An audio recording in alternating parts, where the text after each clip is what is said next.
ربي جل الله ما في قلبي غير الله نور محمد صلى الله لا إله إلا الله.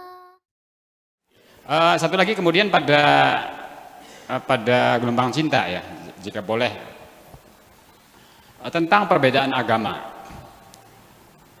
Saya kira yang dimaksud orang musyrik, kalau boleh berpendapat ini mah, jika boleh berpendapat, saya kira dulu masyarakat Quraisy disebut orang musyrik karena memang mereka tidak beragama.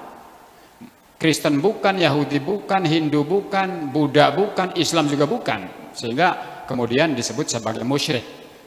Nah, oleh karena demikian, tentang pernikahan antar agama. Jadi kalau misalnya satu agama A dengan agama B menikah, saya kira mereka bukan musyrik ya. Sedangkan Al-Quran pada 221 Al-Baqarah, wala tankihul musyrikati hatta yu'min wala amatun mu'minatun khairum min musyrikati walau a'jabatkum wala tunkihul musyrikina, dan seterusnya ayat 221. Nah, jadi pernikahan antar agama yang tidak boleh adalah sesungguhnya menikahi orang yang musyrik. Sedangkan Kristen itu beragama, mereka bukan musyrik. Ciri-ciri beragama adalah punya kitab suci, punya nabi, tempat ibadahnya jelas, kemudian praktek ibadahnya juga jelas. Hindu Buddha sama, mereka punya kitab suci, mereka punya nabi, mereka juga punya tempat ibadah seperti kita juga orang Islam. Jadi menurut saya, jika boleh berpendapat ini mah, bahwa pernikahan antar agama mereka bukan musyrik, jadi nggak ada masalah menurut saya mah. Nah, oleh karena demikian, bagaimana apakah pandangan saya ini salah? Demikian. Terima kasih. Ini masih mempertegas dari apa yang disampaikan oleh Kang Im tentang nikah beda agama tadi, Bu ya. Kalau Kang Im mengokaikan semuanya, Buya sendiri bagaimana? Boleh saja, mungkin orang yang musyrik juga agama juga sebetulnya mah, agama berhala, ya menyekutukan Tuhan dengan berhala, termasuk ateis, orang yang tidak beragama, itu nggak boleh. Tapi dengan sesama agama langit, yaitu agama langit itu agama yang ada nabinya, ada kitab sucinya. Termasuk agama Buddha juga saya melihatnya sebagai agama langit juga. Siddhartha Gautama itu mungkin dia sebagai nabi, hanya tidak diceritakan dalam Al-Quran. Ya, tapi sebagai nabi, ya putra mahkota, ya ditinggalkan, dia lari ke hutan, ya bertapa di hutan saking apanya, dan dia datang bawa ajaran yang hebat dan sampai sekarang menjadi umat yang terbesar di dunia. Ya, kitab sucinya ada, Tuhannya ada. Ya, agama Yahudi, agama ini itu boleh. Hanya saja ada yang beda, sedikit beda, masalah kawin beda agama. Itu Abu Hanifah mengatakan boleh kawin beda agama, tapi asal tidak dengan al-balad al-harbi. Jadi tidak dengan beda agama dari negara yang sedang konflik perang. Itu nggak boleh. Jadi kalau dengan yang damai seperti sekarang dengan Australia boleh, dengan Jepang boleh, ya dengan apa lagi? Dengan Thailand ya boleh, kita tidak dalam peperangan. Tapi kalau sedang dalam keadaan perang itu nggak boleh, kata Imam Abu Hanifah. Itu tinjauan politis sebetulnya mah. Sebab ditakutkan barangkali spionase. Sebab spionase itu banyak sekali menggunakan perempuan loh. Iya, menjadi istri. Istrinya seorang pejabat yang menentukan. Ya kan bisa kebobolan semuanya. Ya, silakan Anda baca lagi sejarah spionase, sejauh mana peran perempuan dalam membongkar banyak banyak rahasia itu. Iya, kan tergabung lanang mah dikelek lu ngadon. Untuk ada. Itu saja. Jadi itu ini politis saja semuanya. Ya Sir Arafat juga istrinya orang Amerika kok. Dan mufti di Lebanon juga istrinya orang Nasrani, nggak ada masalah. Tapi di sini nggak boleh ya? Nggak boleh. Ya itulah itu adalah undang-undang Indonesia. Nah, undang-undang Indonesia wajib ditaati nggak? Wajib. Ya wajib dong, secara syariat yang undang-undang kita. Tapi persoalannya. Iya. Jadi selagi Anda di Indonesia, ya ada undang-undangnya, nggak bisa kawin beda agama. Nah kalau maksa nggak bisa, tetap harus kawin, ya silakan Anda keluar negeri dan kawinnya di Singapura, di catatan sipil, jadi tidak di masjid, tidak di gereja. Itu aja persoalannya. Nabi Muhammad juga, istrinya juga, Maria Qibtiyah juga Kristen kok. Betul nggak? Ya. Siti Sofia agamanya apa? Yahudi. Ya, Maria Qibtiyah siapa? Juwairiyah juga orang Yahudi. Masuk Islam nggak? Iya enggak. Jadi namanya pernikahan itu kontrak dunia. Kebersamaan selama di dunia, bukan kontrak sampai akhirat, enggak. Akhirat mah dewek-dewek nang. Ya, kamu jangan bangga suamimu kiai, ya belum tentu kamu bisa masuk surga. Tergantung amal perbuatanmu sendiri. ya, nggak ada. Apalagi kamunya, kiainya juga belum tentu masuk surga. Iya, semacam itu kira-kira. Jadi kita selagi jadi bangsa Indonesia, tinggalnya di Indonesia, ya tidak bisa kawin beda agama. Artinya sulit kawin di KUA, sulit kawin di gereja. Silakan kawinnya di catatan sipil. Menurut agama sah nggak kawin catatan sipil? Ya sah, nggak ada masalah kok. Bapaknya ada, maharnya ada, ya kan? Ya. Sama saja persoalannya.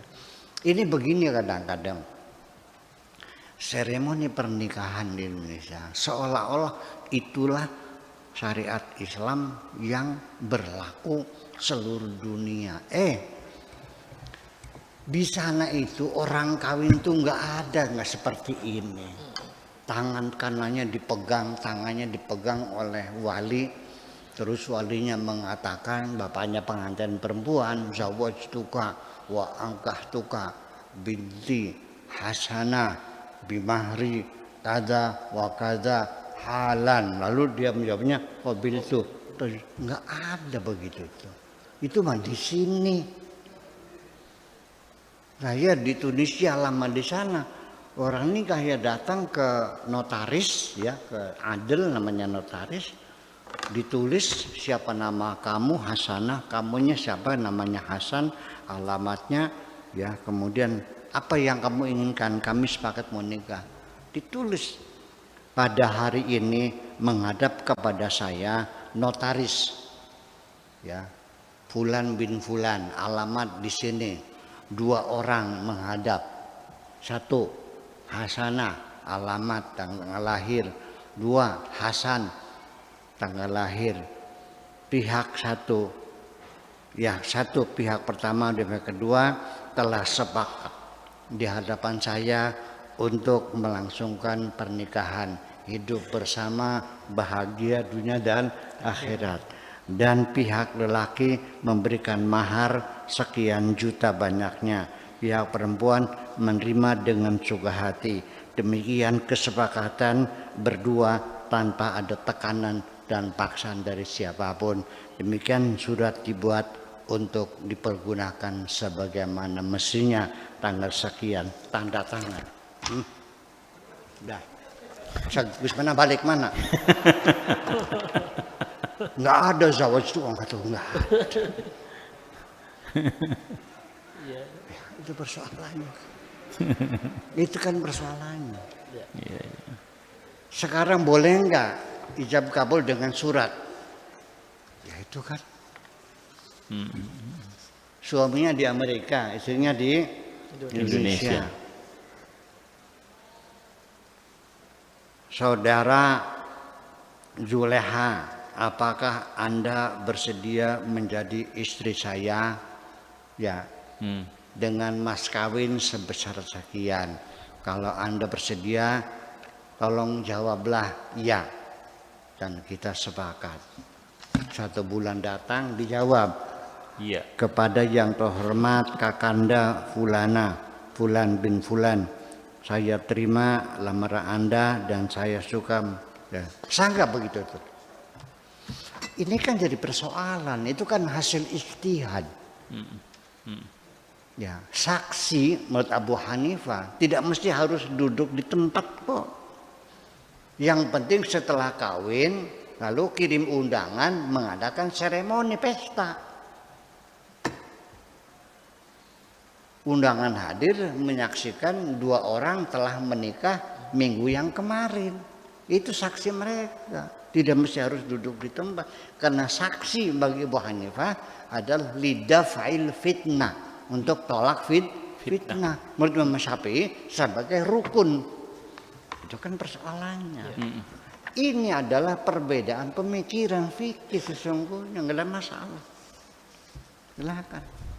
Iya. Ya, tapi kita juga tradisi kita. Mengapa munculnya undang-undang melarang nikah beda agama? Karena paradigma kita, tradisi kita, pemikiran kita yang ada itu kita tidak merasa berkenan.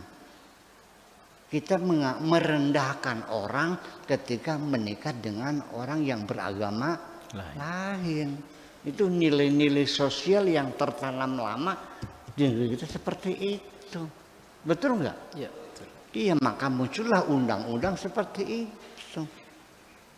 Ya, jadi bukan datang dari langit, tapi datangnya dari norma-norma sosial yang berkembang di masyarakat ini kan semacam itu. Sekarang